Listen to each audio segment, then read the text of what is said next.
Hey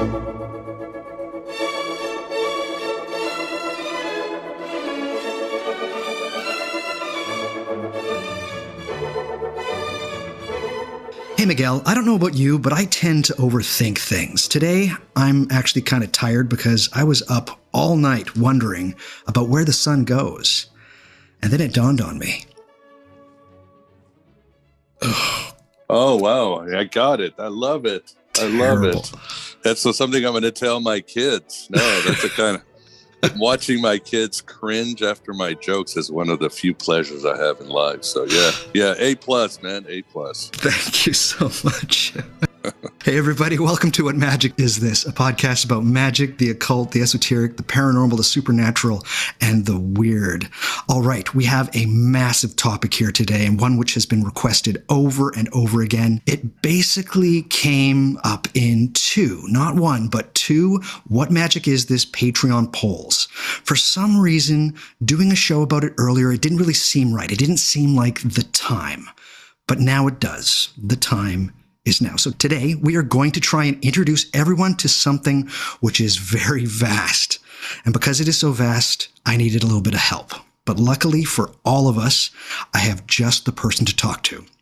As today, we are going to be discussing Gnosticism and the Gnostics. I am joined today by the author and a host of one of the greatest podcasts out in the last decade, Aeon, Byte, Gnostic Radio, as well as one of the greatest, if not the greatest voice in podcasting today, Mr. Miguel Conner. Miguel, how are you? I'm doing good. Hold on. I'm still writing down that joke. And yes, okay, that's it. Thank you. Yes, thanks for having me on. Really appreciate it. And I don't know about greatest, tallest midget, maybe, but it's also relative. It's also relative. The deep tones, sir. It's all about the deep tones. Before we get going here, I want to start with some Indiana Jones shit. But what happened in 1945 in the city of Nag Hammadi, Egypt? I guess from an esoteric stance, you'd have to say that the dropping of the nuclear bomb earlier that year caused the powers that be to release some information, or as Philip K. Dick said, the plasmate, living information to help the world, because those two nuclear bombs was sort of a new era, a brave new world that we would get after World War II. But on a more mundane level, the story is two brothers who were running from the law, hiding in the wilderness in Upper Egypt near the town of Nag Hammadi, ran into some clay jars. There was a skeletal body there, and brought up these parchments that had been, about 2,000 years old. I think it was, some of it was lost because they took it to their house, and the mom there ended up using some of it as to light up fires. But eventually, as they were really running from the law, they sold them in pieces to different places in Egypt. And soon it became, those in academia and archaeologists and so forth became aware that this was a treasure trove of lost gospels from ancient Christian times. This became known. It took many years to get it together, but it became known as the Nag Hammadi Library. We were able to salvage, I believe, 55 texts that gives us a bird's eye view of early Christian culture, and specifically these groups known as the Gnostics in ancient times. So it's very, definitely game changing when it comes to biblical studies, religious studies, and so forth. And certainly about Gnosticism, because before that, there were some Gnostic texts that had been unearthed, the Gospel of Mary, the Pistis Sophia, fragments of the Gospel of Thomas. But most of what we had about these Gnostics were from their opponents, the church fathers, who wrote volumes against the Gnostics in 2,000 years ago. And now we had writings that sort of clarified, supported even what some church fathers were saying. They weren't just making shit up, but they were actually recording what these groups were doing and added to it. And like I said, and clarified. So, yeah, important event. And it's still going on. As I tell people, we have just started when it comes to the study of Gnosticism. The first English translation of the Nag Hammadi Library was in, I think, 1979. You still can find it in many languages. And we've had 2,000 years interpreting and finding insights on stuff like the New Testament and so forth. And so with Gnostic studies, it's only just begun. Amazing. This is such a big question, Miguel, but I really have to ask, how do you define Gnosticism, and who were the Gnostics? Well, the official narrative is that the Gnostics were a Christian heresy, that they sprouted out when Christianity came to being 2,000 years ago. I don't find that convincing, because the official narrative was that the church started and the apostles were going blah, blah, blah, and la-di-da, and it was wonderful. And then there was persecution, and then Rome became Christian. And the Gnostics were these sort of nagging heretics that sprouted out from that. But even now, standard scholarship is starting to say that Gnostics were really part of the conversation, that Christianity started out as a multiplicity of groups trying to figure out Jesus and his teachings, and the Gnostics were part of that. I would say that the Gnostics, because for various reasons, or the theory I like is that they were a continuation of the Egyptian mysteries. When you look at their texts, they definitely are straight out or a continuation of these Egyptian mysteries that were starting to fade away in the Greco-Roman world. And like the heretics as well, they were the ones who kept this secret, or this, you might say, mystery religion. And to them, the rising and dying God-man, or logos, or hierophant of mysteries would be Jesus, just like in Hermeticism, and what would be Hermes thrice great. And they were really part of this vibe. Now, the question is, what is Gnosticism, right? Yeah, that's a good question. There are other theories about the origins of Gnosticism we can get into later. But what I usually offer is I call like 4 key points or cornerstones of Gnosticism. And number 1 is that we do live in a simulated world. And unlike the Eastern traditions that say we live in an illusion, this is more of a simulation. It's not false, it's faked.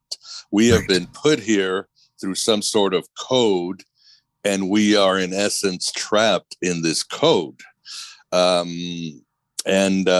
This is not our home, this coding. It's interesting because the simulation theory that today is so mathematical and scientific and so forth, with cats like Elon Musk, Neil deGrasse Tyson, and others, is something that the Gnostics were called crazy for even thinking about 2,000 years ago. And Western culture has never really talked about it. I think Descartes talks about being in a simulation, and Descartes' demon. But the Gnostics were the ones who really promoted it. And we are trapped here. And what we truly are is not these meat sacks, as I call it, you and I running around, and 7 billion people. But within us, there is a divine spark, a shard of eternity, an ultimate consciousness that has fallen into this simulation, into this world of forms. And this spark is actually belongs beyond the stars, beyond the material world, with this supreme consciousness that lost us, which the Gnostics often refer to as the alien God. As your listeners might start seeing, the Gnostics had as Eric Davis said, their texts crackle with a sci-fi sensibility. They do. So this alien God, and we share in the essence with this alien God, and we don't even know it. We exist here in our meat sack forms in a state of forgetfulness, ignorance, and so forth. And how did we get here? Well, the Gnostics had several mythologies, but for some reason we have fallen into this world, and now we are trapped. And the programmers who created the simulation are these, you might say, cosmic ranchers, or godly union thug lords, which the Gnostic call the archons, Greek for ruler. Chief among them is a being they used to call the demiurge, who they often associated with the God of the Old Testament, although there are texts that associate him with Saturn or Osiris or any of those other big-time creator gods or chief gods. Right. And they're the ones who control this universe to keep us asleep. And in essence, they feed off of our divine spark, or they need our divine spark to sustain the universe, or they simply crave and cherish our divine spark like Gollum in Lord of the Rings. And this is the plight we have fallen into.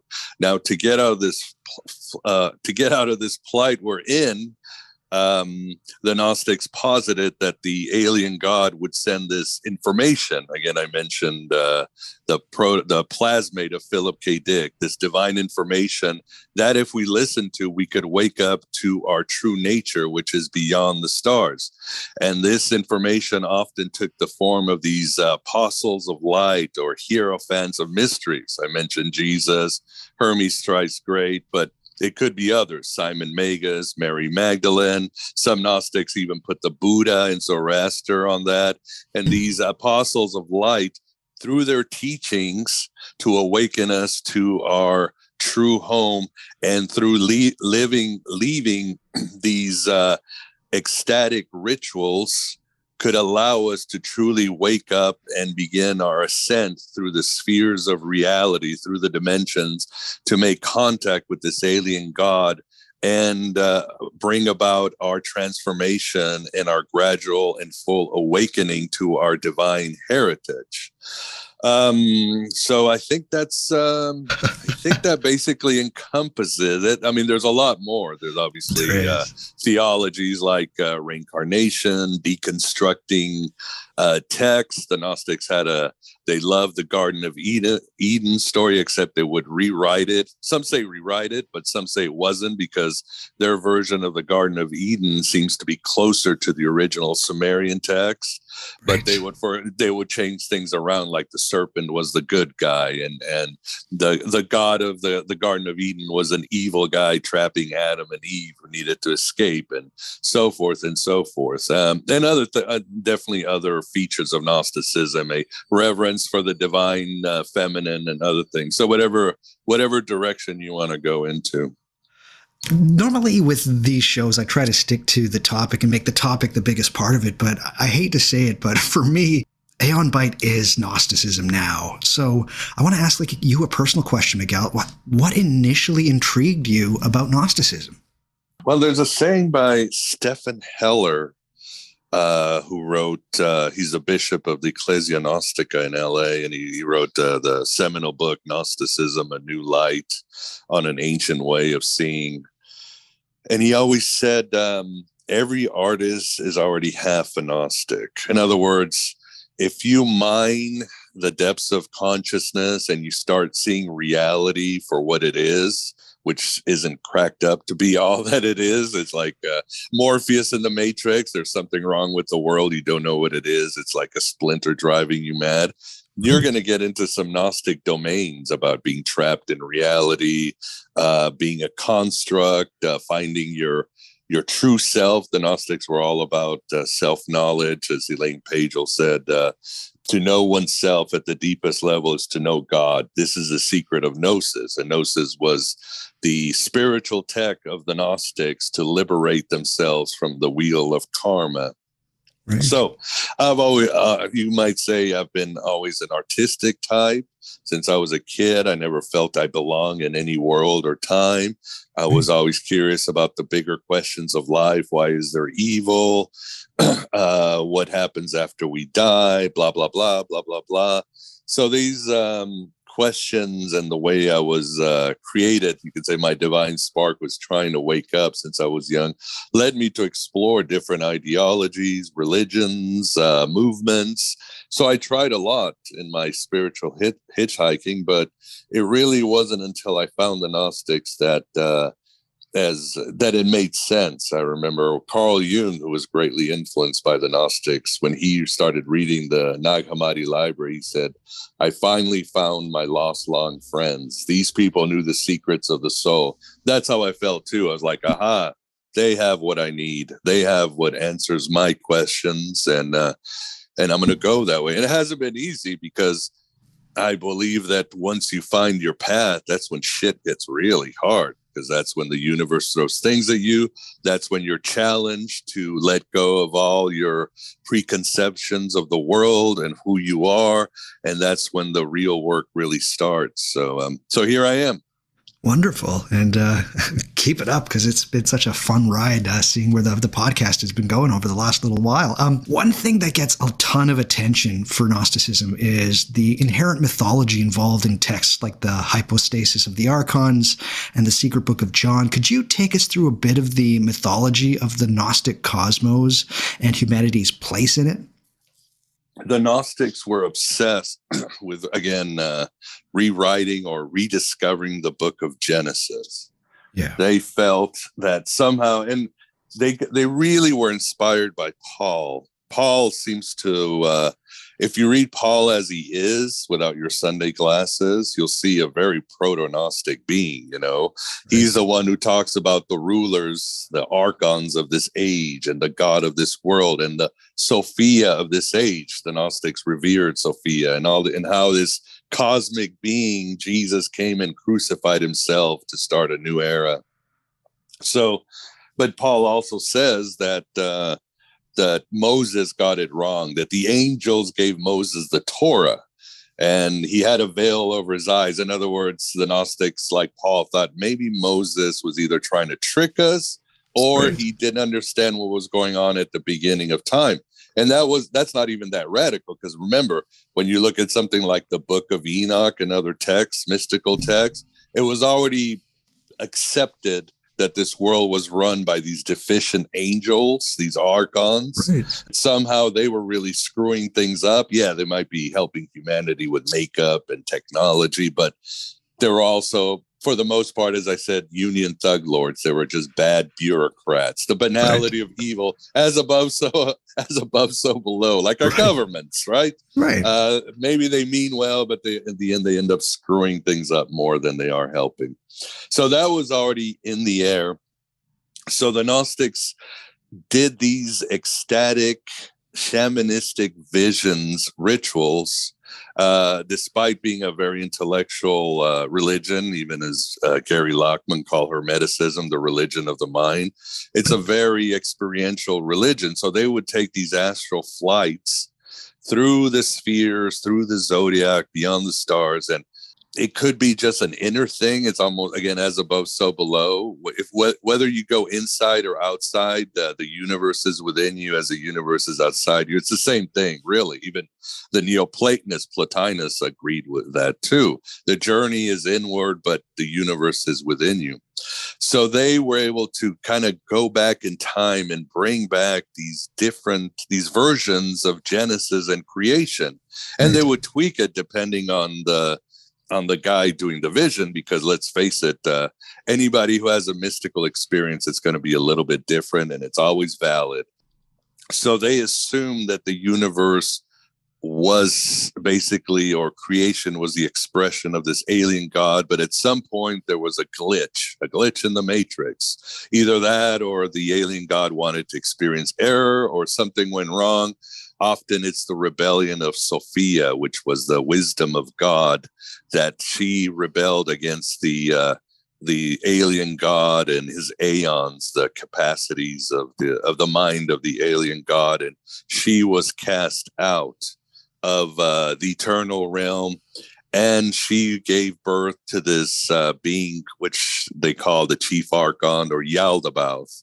It's almost like her sorrow, her sin, her desperation was what created the building blocks of the universe, and her son was basically a manifestation of her sin.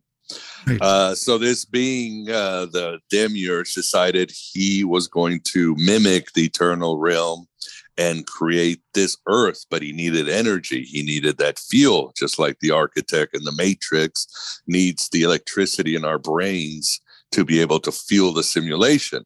So he was able to take some of the energy of his mother and hide it in human beings, And so the saga of many of these Gnostic texts is the battle between Sophia and her son, the Demiurge, and us humans as part of this war to restore the divine sparks back to the eternal realm, to the alien god, and either restore the universe or just destroy this universe and have us all escape at once.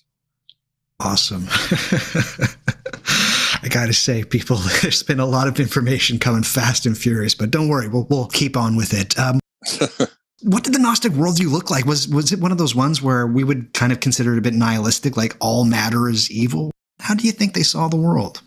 There's one blogger, and in a cheeky way, he said, and I like it, he said, most religions ask, how does evil come into the world? The Gnostics ask, how does good come into the world? So that's pretty hardcore. But at the end of the day, world hater doesn't make sense, because it's more like they were reality distrusters. They did not trust reality, and they thought everything was some way to trap us. And I mean, by trapping us, I think, what did Franz Kafka say? Evil is anything that distracts. The Gnostics would certainly agree with that. And Kafka is obviously very influenced by Gnosticism.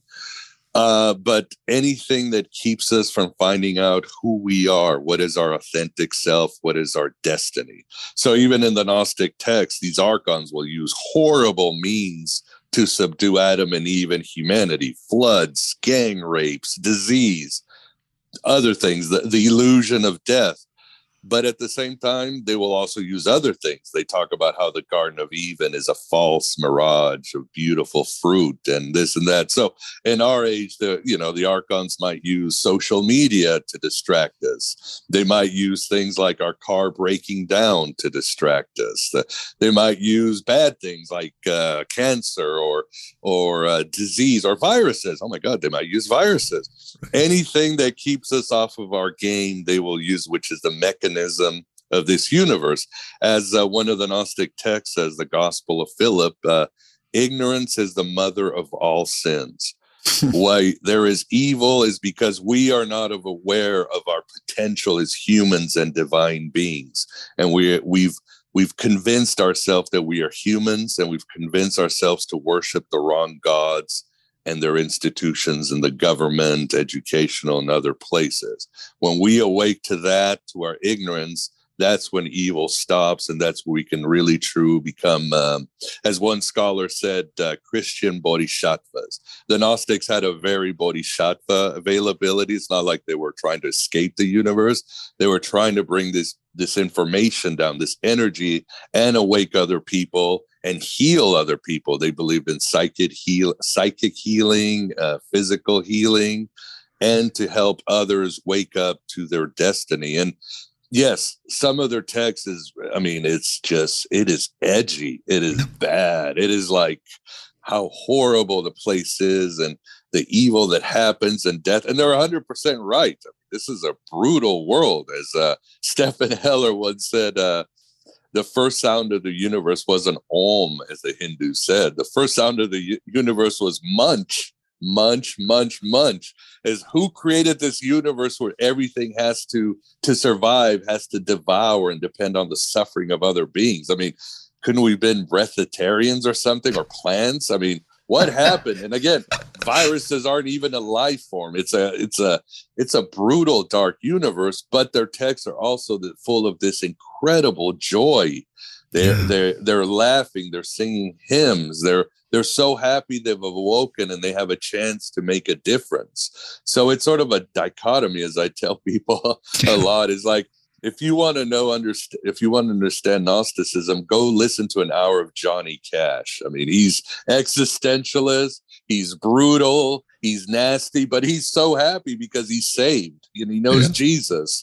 Right. So that's something people can do. Go listen to Johnny Cash and watch The Matrix. There you go. You'll be fine. I love it.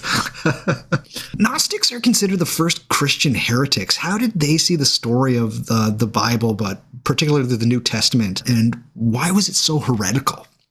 Because, as April DeConnick said, they didn't become heretical, they were heretical. They were the ones who just turned around in a very anarchist way and said, look, all the gods, all the spirits, all the institutions are a sham. You guys have been doing it all wrong, humanity. And we're talking about all gods. I mean, whether it's, again, Zeus or Saturn or whatever.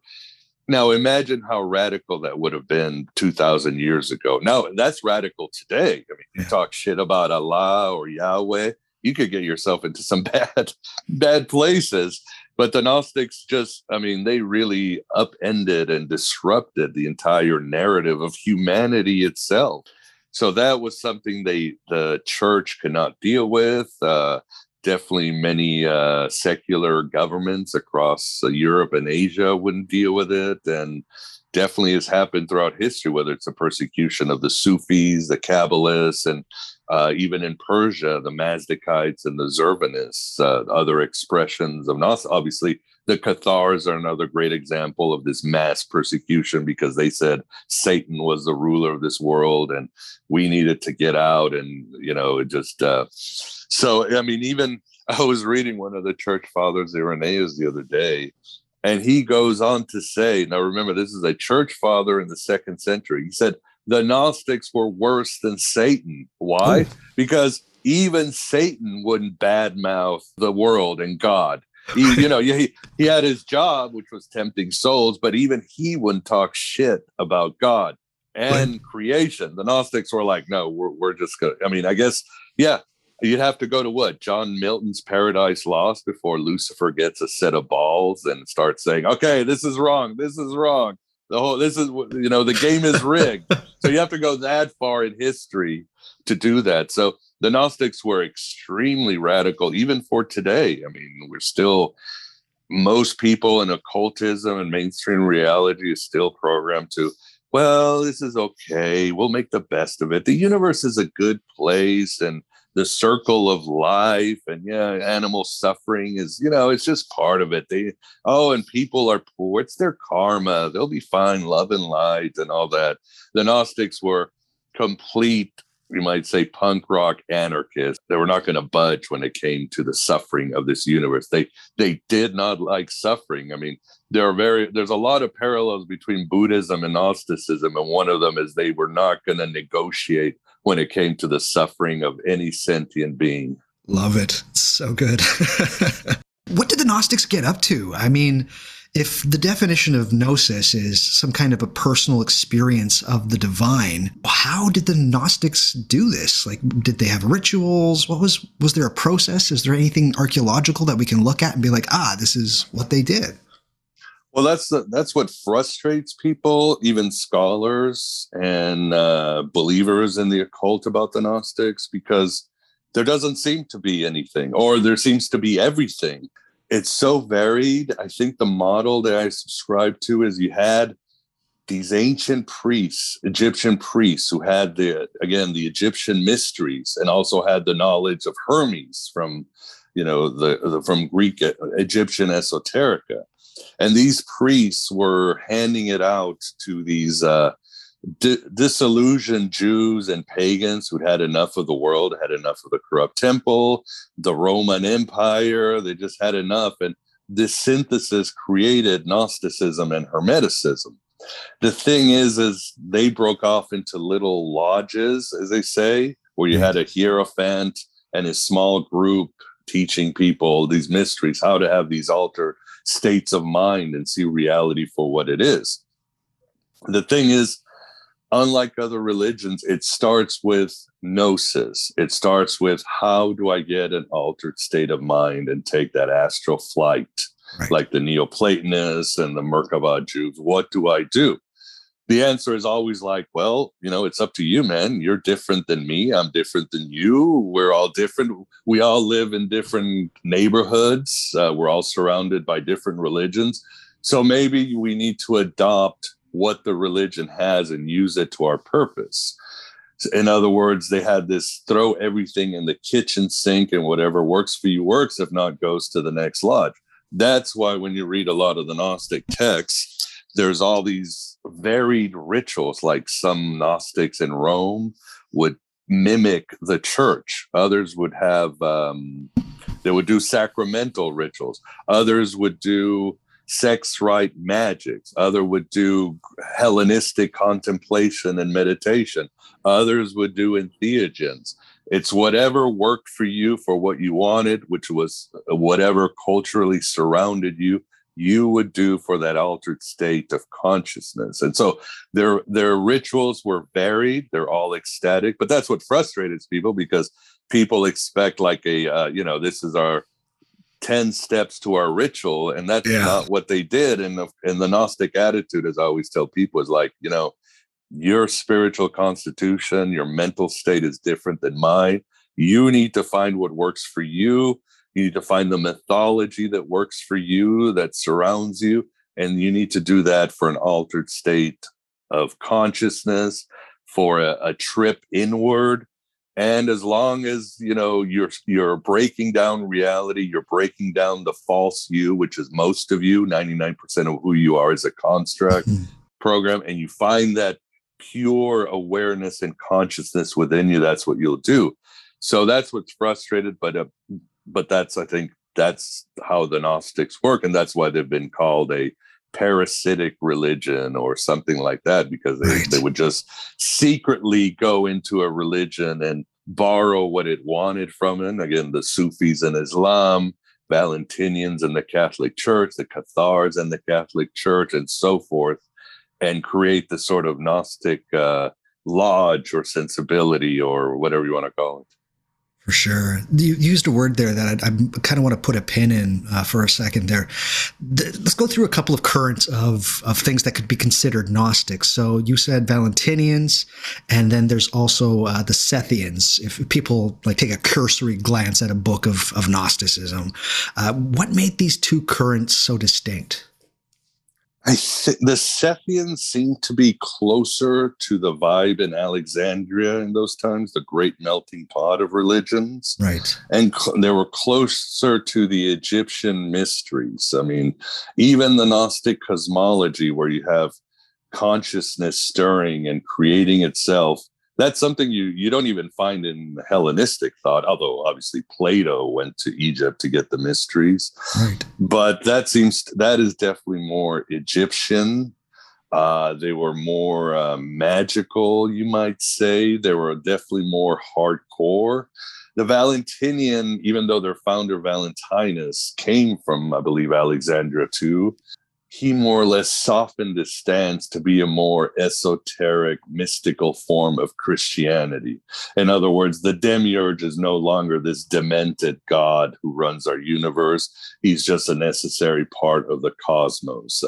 There's more. He sounds a lot more Catholic. The altered states of consciousness are found in the church sacramental rituals, although the Valentinians had their secret meetings outside the church. So Valentinus is, you might say, a softer, more mainstream form of Gnosticism, while the Sethians were more of the hardcore original types, and they might have started out non-Christian, then they adopted Jesus as their hierophant of mysteries, but then later on, as they started going to the Neoplatonist universities, Plotinus knows them and he's pissed off at them. Then and also they're being persecuted by the church, rising Christianity. They start discarding Jesus for other figures. So you could say that's more of the difference. They're only called Sethians because in their text they often talk about how Cain and Abel were idiots, and they're the fathers of dumb humanity, and Seth was the one who had gnosis, who was the good son of Adam and Eve. So they had an allegiance to Seth, and in some texts to Seth's sister Norea. They also revered this figure called Norea. Amazing. Was it Sethians, or those are the fellows that have all the nice angels? Is that Sethians? Are you using nice angel sarcastically? Yes. No. I mean, the Sethians certainly were the ones who thought this universe was just swarming with archons who controlled everything. They controlled our bodies. They controlled fate. They control death. They control the wheel of karma, how we're going to be reincarnated. Yeah, they were the ones ruling the stars in the material universe. Love it. That's the stuff that a lot of people tend to gravitate towards, this whole idea of the archons and the rulers, and it's all great stuff. Yeah, and it's very Lovecraftian too. I mean, it's I always tell people it's almost like, if you want to understand when you start reading the text, it's very much Lovecraft, and in the sense that we're here in this world, but if we go exploring too far, if we ask too many questions, if we poke out there in the darkness, these beings who live with us but are completely antagonistic. That was what Lovecraft's idea, right? We're not alone in the universe, but what's in the universe really does not like us, created us, and eventually will feed on us. But of course, the Gnostics, as you see, they keep toying with the nihilism and the existentialism, but like Johnny Cash, right at that minute, there's that spark that's going to save you. Kind of like what Nietzsche said, if you look into the abyss will look into you. But Nietzsche also said, you got to cross the abyss up into the Rainbow Bridge. The suffering has to be there. A lot of the Gnostic rituals, especially the Sethians, it's very much like the Eleusinian mysteries. In fact, one church father said the Gnostic rituals are exactly like the Eleusinian mysteries, but you go down into Hades and you meet all these horrible demons that tear you apart, like Jesus going down into hell. But it's a sort of pruning. It's a sort of cleansing ritual of your soul, so it purifies, and then suddenly you go up to the Stargate, usually through the zodiac, to the constellation of Draco, and then you can make contact with the alien god. So yeah, very sci-fi stuff. Amazing. Are there any texts that you would consider absolutely essential for people to read in order to try and get a handle on Gnosticism? I mentioned a couple of them, the Reality of the Rulers, Secret Gospel of John. Is there some scriptures or some books, even from Nag Hammadi or outside of it, that you're like, you have to read this to get Gnosticism? Yeah, I think if you are familiar with Christianity, the Gospel of Thomas is always a good one, which is the 113 sayings of Jesus. But these are written by the Apostle Thomas, except there's a dichotomy there, because he says, I am Didymos Thomas, writing the sayings of Jesus. But Thomas in Aramaic means twin, Didymos in Greek means twin. So you're wondering if it's one person having a conversation with him. It's his higher self, or daemon, and lower self talking. So it's 113 wisdom sayings, and you find a lot of these sayings in the canonical Bible, but you also find sayings that are extremely mystical in Gnosticism, like I existed before I was. If I can lift the veil, I will see that God and Eden is everywhere. I just, all these sayings about self-awareness and so forth. Right. And that's certainly one. I would also advise the Secret Book of John, which is found actually 3 times in the Nag Hammadi Library and in other texts. And that's something else, because back then, writing a codex was like owning a BMW. It was very expensive. So the fact that you had copies of these texts, that the church fathers knew of these copies and quoted it, meaning that it was pretty popular, impactful text in early Christian times. And that one gives you the whole story of Gnosticism from the beginning to the end. It's basically, in this one, you've got the Apostle John, who's sad, and Jesus comes up to him and says, almost laughs and said, John, you're crying because I got crucified. Didn't you learn a damn thing from me? Everything's okay. And then Jesus gives him this massive story of the beginning of the alien god, the rebellion of Sophia, the demiurge, the flood, the Nephilim, and what's going to happen at the end of time. But it's very Byzantine. I would advise your listeners to get Stephen Davis's exposition on the Secret Book of John, which is very good. I think it's Stevan Davis, the Secret Book of John and Gnostic Gospel, because he writes commentary on every passage so you can understand what's going on, because the Gnostics seemed, again, it's very trippy, psychedelic, dreamlike when they're writing. Sometimes it feels like it doesn't make sense, because it's like watching a David Lynch movie sometimes. Scenes change, characters change. I mean, it's stuff that you wonder why Jung loved it, because it's so fertile with symbols and the collective unconscious and archetypes. But that's a good one. It's my favorite one. I mean, Sure. as there was a New York Times writer, William T. Volman, and he wrote, as a corpus, the Gnostic scriptures are nearly incoherent, like a crowd of sages, mystics, and madmen all speaking at once. But always they call upon us to know ourselves. If you have that attitude that these texts are is to know who you are, that's the goal, your divine self, then it's a lot easier.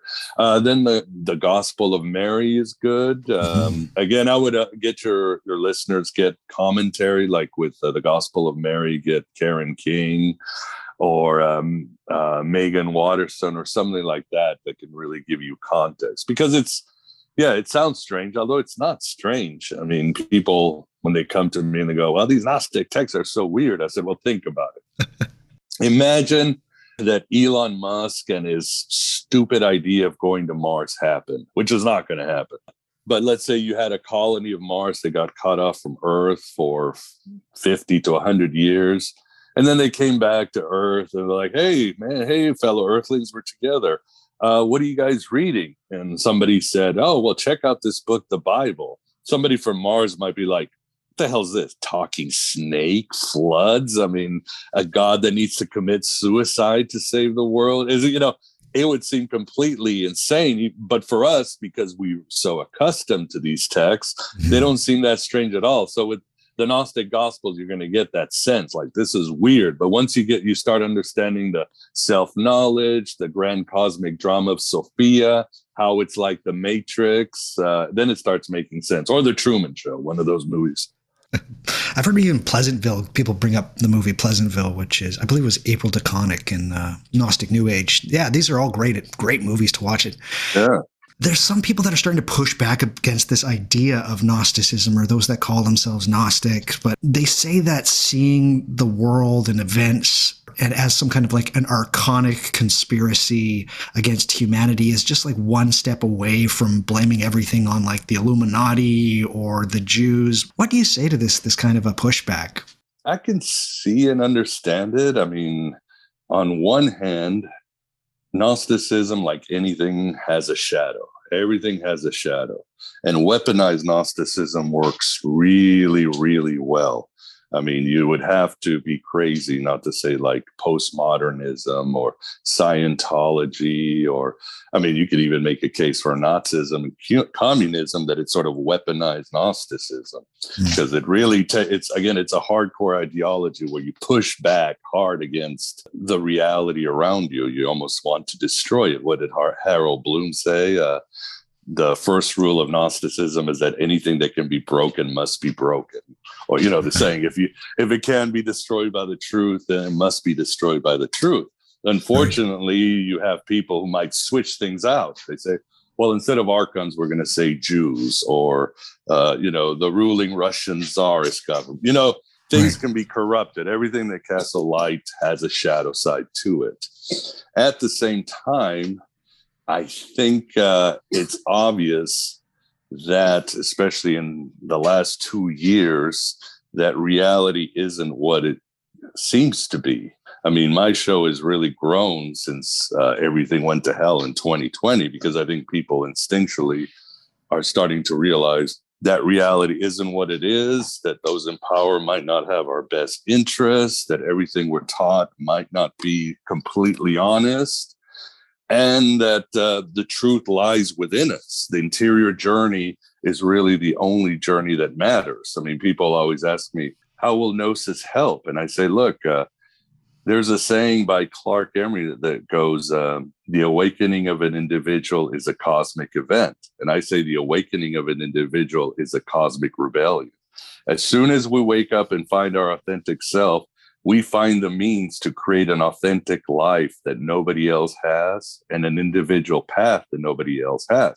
And as humans, as herd animals, that's not going to fly well. That's going to bring a lot of pushback, but that's what we're meant to be. Each one of us really is an amazing, unique, divine being that has incredible potential. I mean, Richard Bach was writing about that in Jonathan Livingston Seagull. It's nothing. It's the perennial plight of the mystic and the individual that we see throughout history. The Gnostics, again, pushed back really hard against all of reality and all of what it meant to be a human being.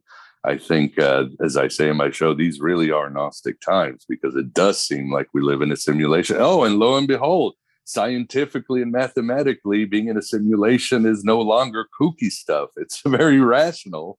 Right. And all this digital technology seems to support what the Gnostics were saying 2,000 years ago. So, everything casts a shadow. You have to be careful. But at the end of the day, don't buy into any system or ideology. Just remember, it's the inner journey that matters. It's finding out who you are. It's the greatest thing. As Jung said, we didn't come to this world to be good. We came to this world to be ourselves. Awesome. I love it. So I have to ask, what can Gnosticism teach us these days? And for those that consider themselves Gnostics now, what distinguishes them from just any other mystical, leaning, love and light person? What's the crucial difference? And also, what part has Gnosticism played in your life, Miguel? Well, seeing reality for what it is and seeing how false I am, how programmed I've been most of my life. I mean, I am just this hodgepodge of what my parents taught me, my churches, my neighborhoods, and from whether it's my accent or my taste in sports team, it's all programmed to understand there's something deeper and greater within. So I think Gnosticism teaches you that, and it teaches you not to trust reality, to really dig deep into what's behind it. And what separates it from mysticism is mysticism tends to be more passive. You just sit there and, the divine energy comes down to you and it transforms you and you have an experience. The Gnostics were a lot more aggressive. They were like, fuck this. We're going to the source. We're going to take these astral flights and go right before the throne of God, and we're going to ask him some questions. And they weren't alone in this sensibility. Again, going back to Alexandria, the Neoplatonists had the same idea of an ascent through the spheres. The Merkabah Jews believed that you could take these flights. And the Jews also always said, you don't go up to God, you go down to God. In other words, you go inside to God. So you had these ascents, and you have that again in Buddhism. You have that too. You have that Greek orthodoxy, which was influenced by Gnosticism. There's the idea of taking these flights and going through the angels until you get to God. So it's a lot more proactive, aggressive. You're in charge. You're supposed to go and connect with God instead of hoping that these mystical energies will come down to you and transform yourself. I call it it's a more of a spiritual warrior sensibility. Do you think that because things are getting kind of weird and accelerating in this really odd way, really intense way right now, do you think that Gnosticism will continue to attract interest from people for the foreseeable future? I would say so. It seems more popular than ever. I mean, even look at Hollywood, the Disney series, WandaVision and Loki. I mean, that's straight out of the Gnostic playbook. What's that hit movie, The New Guy, that came out this summer? Again, it seems these kind of plots are more important than ever. And obviously, Jung seems to be more popular than ever in esoteric circles. Philip K. Dick's work has really influenced our popular culture. So it seems to be, especially as it seems we are matching what the Gnostics warned about us 2,000 years, both the promise and the nightmare. But it's always going to be in the minority of minority religions. It's very hard for people to say, oh my God, this world is a construct of bad, of demons or insane deranged angels or all that. It's very hard for us to divorce that. And it's very hard for us to find our own ritual. I mean, the human being attitude is sort of this cattle attitude. I mean, as humans, because of instincts and even for survival, we will take security over truth or freedom. That's how we survive, right? Mm-hmm. We are herd animals. We are pack animals. It's dangerous to break away from the cattle, at least in our minds. So that is hard. And also the idea, and so it's hard to say, hey, You need to find your own rituals. Only you can find the way. That's hard because instinctually, I mean, I still want somebody just to tell me what to do. Say, hey, here's a BuzzFeed listicle, 10 ways to have a mystic experience. 1, 2, 3, yay.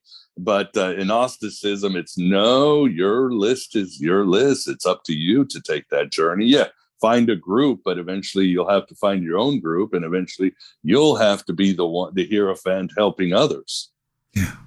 Yeah, it's like I try to tell people, like when they ask me what's the best book for magic, it's like, it's the one you haven't written yet, dude. Love it. It doesn't exist, not yet anyway. In the Akashic records. That's right. If there's one major thing to take from Gnosticism, Miguel, what do you think that would be? I would say know thyself. Yeah. But because what you are right now is not real, it's false. And what you see outside of yourself is definitely not real. I mean, I don't know if even the work of Bernardo Kastrup, the idealist philosopher, he makes a very cogent argument that what we're seeing right now is not reality. There's another scientist, I'm drawing the blank on him, arguing that again, what we are is not reality. This is the operating system that we're seeing, the computer screen, but we're not seeing what's beneath it.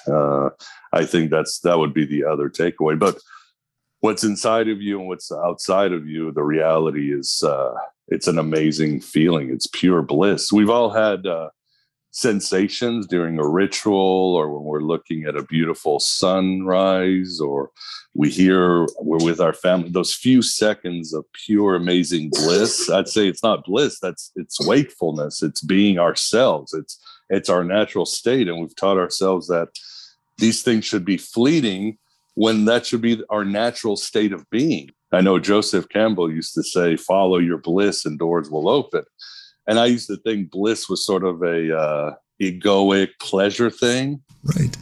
You know what I mean? It was sort of a Epicurean thing. Right. And then somebody brought it up to, no. Bliss is your destiny. When you know your destiny, your sacred destiny, you're going to be in the zone and you're going to be in this state of a wakefulness. That is, yes, it is blissful, but it's also peaceful. It's intense. It's just purely amazing. So I think each one of us needs to work towards that.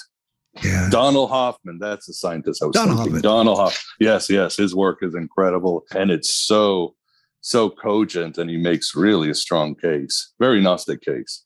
Love it. The one thing to learn from Gnosticism, Gnothi Satan, know thyself, which is amazing. Right. Yeah. Miguel, thank you so much for being on here. For myself, discovering Gnosticism for the first time was like discovering an alternative reality. It's a look at the past that could have been and a future that can be. It's about as mind-bending as one can get. And once you crack that clay jar open, the places one can go are absolutely staggering. So this I gotta say, for an episode that is going to be less than an hour long, the amount of information in this one and the amount of different roads that people can take is staggering. This, as the world changed in 2020, and I like to tell people this, that don't expect to ever go back to 2019. It's just not going to happen. This is the age of Hermes, as I talk it, and others have noticed too. The age of tricks, of the mind, of journeys, of doorways, of transitions. So the best you can do is just pivot inward. And as I say in my show, you got to write your own gospel and live your own myth. This is it. They really have played, the Archons have played a lot of hands. They seem to be desperate. Reality is crumbling, but we have a choice of this new world that we can create for Hermes or for Sophia or for whoever. I have to ask, what's going on? Things are still going full steam ahead at Aeon Byte. You just released a book, 10 Snackable Meditations. Tell me, what is happening in the world of Miguel Conner? So, and beyond this flowery speech, I kind of ate my own dog food. I said, I'm going to pivot to different places. So this 10 Snackable Meditations is sort of advice on increasing your toolbox of ways to cope with reality, alternative ways to cope with reality, to get through the day. That's the hardest thing for many people, is just get to the end of the day. Mm-hmm. So it's short exercises from various traditions, from Sufism to Catholicism to Tibetan Buddhism, on how you could just increase your awareness and your peace. I also started the Finding Hermes podcast, right, which is a side podcast where I give alternative solutions to mental illness, addiction, and depression to help people out there, because there are a lot of choices and we need more choices, because again, each individual has a personal spiritual constitution, a mental state. So there are many choices that could help you. And even with Aeon Byte, I'm trying different things. Again, trying to tweak things and surf this craziness we find ourselves in the 20s. Absolutely. Can you tell us a little bit about the two books that you produced, Voices of Gnosticism, and I believe the other is More Voices of Gnosticism, if I'm right? Yeah, those are two books that it's the best of my interviews. Transcripts of the best of my interviews include many of the very translators of the Nag Hammadi Library. It includes very hallowed scholars like Bart Ehrman and Elaine Pagels. It includes occultists talking about Gnosticism, not just historical, but also William Blake and other figures, Philip K. Dick, and I write my own commentary on it. So two good books to have if you really want to start delving into what is Gnosticism.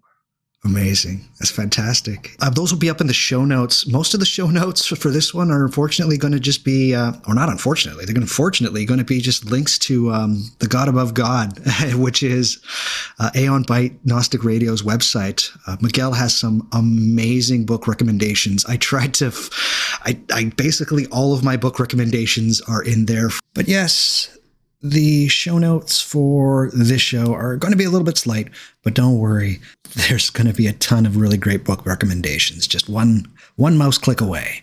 Also available on whatmagicisthis.com, you'll find links to my Twitter account, my Facebook account, as well as my Instagram account. I'm fairly active on Twitter. I'm trying to be a little bit more active on Instagram and Facebook, but if you try to reach out to me through either of those, I'll try and get back to you. Things are pretty busy these days, but I will do my darndest. If you enjoy the show, please recommend it to a friend. Do that. They might recommend it to a friend, and then they might recommend it to a friend, and that's how this whole word of mouth thing gets going. I don't do a ton of advertising or boosting of my podcast. I rely on the good word of others, as it should be. I don't want to have to, shove my show down people's throats so much. I really want you to just share your love with others is all I'm trying to say. Another way of sharing your love is putting a review of my show on either iTunes or Stitcher. If you enjoy What Magic Is This, write a couple of sentences about me on one of these platforms, particularly iTunes. People do read those reviews. And I know there's the whole little star clicky thing, 1 star to 5 stars. That's good. But what is great is if you actually say a couple of words about how much you enjoy the show and what I do and the things that I do. Also, if you feel like showing your support and literally showing it, I have a new merch store up in which you can purchase t-shirts, hoodies, onesies for your child. You can buy, or onesies for yourself. I mean, I'm not going to judge, but might be a little bit small. Anyways, stickers, mugs, tote bags, anything. There's tons of stuff there. Head to whatmagicisthis.com, click on the menu in the upper right, and then head to merchandise, and it'll take you right to my merch store. I have about 6 designs up. They're awesome, including a brand new illustrated version of the What Magic Is This logo. And when you click on one of your favorite podcatchers, I've got a new logo, which is all nice and drawn up. It's pretty swag. So yes, if you want to show your support and wear your support, or even hold your support while drinking your morning coffee, head to whatmagicisthis.com, find the merch store, and it is all there. They do sales quite often, so especially closer to Christmas. And I know how much you want to buy What Magic Is This merch for all of your friends. So this is the good time to try and find something, but that's available there as well. If you enjoy my show and you want to show your support for my show, now you can, monetarily, that is, with a Patreon subscription. I am on patreon.com/whatmagicisthis. I only have one tier. It is $7 a month. You either support the show or you do not. That goes to help me live. This podcast is literally my life. It is what I do. I have the greatest job on earth, and the amount of enthusiasm that I have, that is as a consequence of being able to do the thing that I love as my job. And this is it. And I love doing this podcast. So if you can see your way to supporting me on Patreon, that would be so appreciated. As I said, only $7 American a month. That is all I'm asking for. I do shows on all kinds of things, on entities and saints, and I do shows about how I particularly do magic. I do shows about certain books of magic that are important to me. It's just a way to see a little bit more into the kind of magic that really interests me and gets me going, right? The stuff that is what I would consider the good stuff. In fact, here's a little segment from a show I did recently on Saint Cyprian of Antioch, the patron saint of necromancy and the graveyard bishop. Have a listen. Here you go.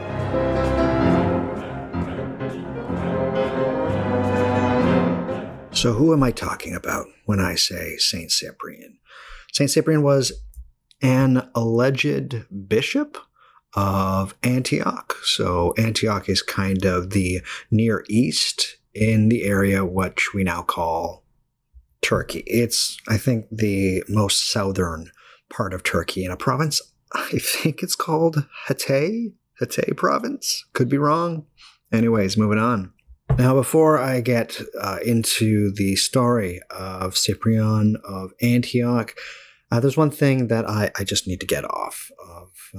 Just get it out of the way, basically. There's no evidence that this person ever existed. There's no evidence that the other person in the story ever existed. It seems that if we were to be wholly realistic about the situation, the story of Saint Cyprian is a morality tale. It is a tale that was told and repeated throughout time, and particularly in the Middle Ages, as a way to try and tell a story that people shouldn't do certain things. So yeah, it was a deeply moral tale that spread all across Europe, all across Northern Africa. And so we need to keep that in mind. We're probably not talking about a real person here. Now, in this story, there's going to be elements that are true, and that's a good thing to think about. But we also need to perhaps think about that just because a story and the facts within that story aren't true, are they telling a truth? And that's something that I think none of us can answer, but we need to keep in mind always. So that was just a little slice of one of the audio episodes. I do full episodes. My Patreon account is not just like you get early access to episodes or that kind of stuff. I do exclusive content for my Patreon. I literally do 5 episodes a month, but 2 of those episodes are only on Patreon. And I only ask for $7 a month. That is it. That is all I ask for. There you go. That's the pitch. Patreon.com/whatmagicisthis, or go to whatmagicisthis and click any one of the Patreon links. If you are not a fan of the Patreon stuff and you still want to show your support for the show monetarily and with a little bit of cash, then I have a PayPal Me account. Head to whatmagicisthis.com, click on any one of the PayPal Me buttons that are there. You can donate $5, $10, $20, $2,000, any and all donations help. It is what I use to keep this podcast running, for the hosting for the show, as well as my website, for the internet costs, to make sure that I have the best internet connection of all time, or at least available in Canada at this moment.